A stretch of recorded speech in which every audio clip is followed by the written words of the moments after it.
सिंध के वजीर दाखिला ब्रिगेडियर रिटायर्ड हारिस नवाज साहब का कहना है कि फातिमा रानीपुर की कमसन मासूम शहीद फातिमा के कत्ल के बाद, फातिमा के वाक़े के बाद हमने ये फैसला किया है कि सिंध भर में जितने भी पीर मुर्शिद और इस किस्म के अफराद हैं, उनके हवेलियों का, उनके आस्थानों का सर्च ऑपरेशन किया जाएगा। सवाल ये पैदा होता है कि जब ब्रिगेडियर साहब आपने ऑपरेशन ही करना था तो ऑपरेशन करने से पहले ये बात करने की क्या जरूरत है? आइए इस बात का जायजा लेते हैं आज के प्रोग्राम में। ब्रिगेडियर हारिस नवाज साहब ने प्रेस कॉन्फ्रेंस की।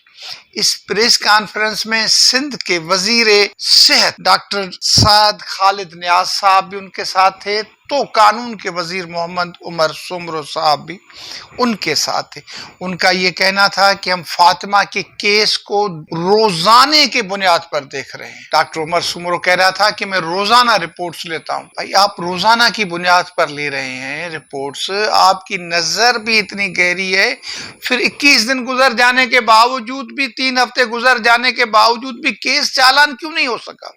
केस अपने मंतकी अंजाम को क्यों नहीं पहुंच सका? अच्छी बात है ब्रिगेडियर हारिस नवाज साहब, बहुत ही अच्छी बात है, उम्दा बात की है आपने कि गद्दी नशीनों की हवेलियों का और उनके आस्थानों का सर्च ऑपरेशन करेंगे। लेकिन अब क्या मिलेगा आपको वहां ऑपरेशन करने से? तावीज मिलेंगे, किताबें मिलेंगी और इस किस्म की बातें मिलेंगी आपको। क्या मिलेगा? जब आपने कह दिया हम ऑपरेशन करेंगे तो फिर अब आपको मिलेगा क्या? ऑपरेशन करने से पहले बताया जाता है क्या कि हम ऑपरेशन करेंगे? ये तो आपने उनको इंटीमेट कर दिया कि खबरदार हो जाए, हम आपके पास आ रहे हैं, जितने भी आपके सबूत हैं वो मिटा दें। वो तो मिटा देंगे, तो हासिल क्या होगा? आपने ये भी अच्छी बात की कि वहां पर अगर कमसन बच्चियों की मौजूदगी का इत्तला मिला, जो उनकी बानियां होती हैं, नौकरानी होती हैं, कनीज, जो भी अल्फाज उनको दे, उनके मुरीद वहां पर छोड़ जाते हैं, फिर भी हम कार्रवाई करेंगे। वो तो उनको हटा देंगे। जब तक आप कार्रवाई करेंगे, आपके फोर्सेस वहां तक पहुंचेंगे, तब तक तो वहां पर आपको कुछ भी नहीं मिलेगा। यही मिलेगा आपको कि वहां पर तस्बीहात चल रही होंगी, सलात का विर्द हो रहा होगा, तावीज लिखे जा रहे होंगे, लोग आ रहे होंगे और दुआएं दे रहे होंगे, और आप खुद मुतासिर होकर के आ जाएंगे, आपके जो फोर्सेस जाएंगे कि सर वहां तो हमें कुछ। आपने देख लिया ना कि इस दिन से आपकी तहवील में है असद शाह जिलानी, और उन्होंने आपको सही कोड नहीं दिया। उन्होंने जो आपको अपने मोबाइल का कोड दिया वो गलत दिया, जिससे मोबाइल उनका बंद हो गया है। आपकी तहवील में 3 हफ्ते से जो बंदा है उससे उसके मोबाइल का कोड नहीं ले सकते जनाब आली। तो हवेलियों के खिलाफ, आस्थानों के खिलाफ कार्रवाई या उनके खिलाफ ऑपरेशन और उसके फिर मुस्बत नताइज आए, ये बहुत दूर की बातें हैं। लेकिन ठीक है, आपकी विल को, आपके जज्बे को, आपकी इन बातों को हम सराहते हैं, इनकी तारीफ करते हैं। लेकिन एक्शन अगर आप ले रहे हैं तो एक्शन लेने से पहले उनको ओपन ना करें, पब्लिक ना करें, लोगों को बताएं नहीं। जब बात हो जाए तो लोगों को पता लगना चाहिए कि ब्रिगेडियर हारिस की हिदायत पे ये एक्शन हुआ है, जिससे ये कौम की जिससे ये खबाइशतें जो हमारे सिस्टम में। आपने वाज़ेह तौर पर ठट्टा में भी कह दिया ना कि हमें वोट नहीं चाहिए, हम आवाम की खिदमत के लिए आए हैं, तो हम भी आपसे यही तवक्को करते। असद शाह जिलानी को आप कराची ले आए, यहाँ पर 2 दिन वो ठहरे, यहाँ पर उनका डीएनए टेस्ट लिया गया। 14-15 दिन पहले उनका डीएनए टेस्ट जो गम्स में लिया गया था वो सही नहीं आया, या उसमें कोई गड़बड़ है जो अभी तक मंजर पे नहीं आई। और ये भी एक अच्छी स्टेटमेंट आई है, हेल्थ डिपार्टमेंट के एहलकारों ने ये अच्छा कहा है, मिनिस्टर ने भी अच्छा कहा है कि जो न्यू डीएनए टेस्ट है वो कराची के और लाहौर की बड़ी लेबॉर्ट्रियों से करवाई जा रही है, ताकि किसी किस्म का कोई खदशा या कोई इस किस्म की कोई बात न रहे, और दूध का दूध और पानी का पानी। अच्छी बातें हैं,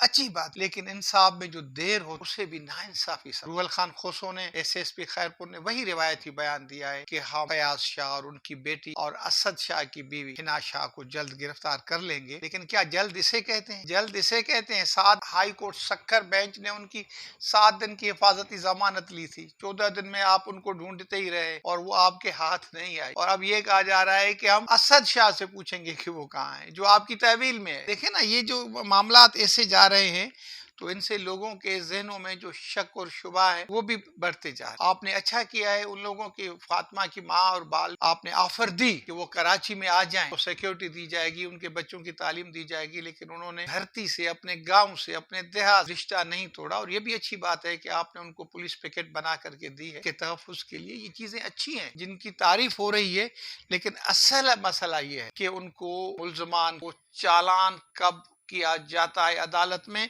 और फिर केस कैसे चलता है। आपने ये भी अच्छी बात की है कि चाइल्ड प्रोटेक्शन अथॉरिटी के जो ताज़ीरात हैं वो भी इसमें शामिल की गई। बहुत ही उम्दा बात है, बहुत ही अच्छी बात है। लेकिन जनाब आली, लोग रिजल्ट देखना चाहते। ये भी आपकी अच्छी स्टेटमेंट है कि अगर हवेलियों में से कोई कमसन बच्चियां आई तो उन पर एफआईआर दर्ज की जाएगी। एफआईआर से क्या होगा? 21 दिन से जो एक बच्ची जो हर किस्म के तशद्दुद का निशाना बनी है और सिंध से, पाकिस्तान से, दुनिया भर से उसके हक में आवाजें उठ रही हैं, लोग उनके लिए इंसाफ मांग रहे हैं, उनका मुकदमा तो चालान नहीं हो सकता, तो जो दूसरी हवेलियों से आप लोग कमसन बच्चियों की मालूमात लेंगे, एफआईआर दर्ज करेंगे, उसका क्या बने? ये बहुत ही सिंपल बातें हैं, लेकिन ये जहनों को झंझोड़ के रखते। आज के ओपन सीक्रेट प्रोग्राम से अपने भाई, अपने दोस्त शेर मोहम्मद ख्वार को इजाजत दें।